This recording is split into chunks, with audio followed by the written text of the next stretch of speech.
Jelang pelaksanaan ujian nasional tingkat sekolah pertama atau SMP, ratusan siswa SMP Negeri 6 Kota Lubuk Linggau menggelar doa bersama di halaman lapangan sekolah bersama para guru mereka.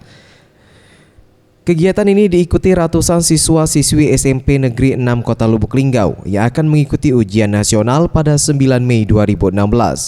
Para siswa dan guru berharap agar saat mengikuti ujian UN nanti dapat berjalan lancar dan lulus dengan memuaskan. Sementara itu, Kepala Sekolah SMP Negeri 6 Lubuk Linggau, Nila Elmiati mengaku kegiatan pembacaan Yasin dan doa bersama ini baru pertama kalinya digelar jelang pelaksanaan ujian nasional. Diharapkan dengan doa bersama ini, para siswa kelas 9 yang akan mengikuti UN dapat lulus dengan nilai yang baik dan dapat melanjutkan pendidikan yang lebih tinggi lagi.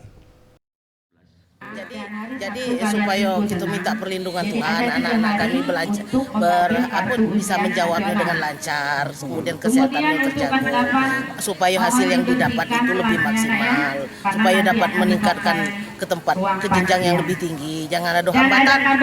Nah, ini bagian dari pendekatan kita secara religi kepada Tuhan.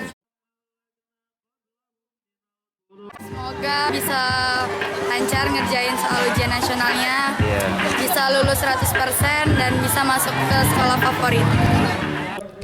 Kegiatan doa bersama ini untuk sebagai upaya memberikan semangat dan permohonan kepada Tuhan Yang Maha Esa agar dimudahkan dalam kelulusan nantinya. Selain berdoa, pihak sekolah memberlakukan jam belajar tambahan bagi para siswa. Hari Setiawan, Sriwijaya TV.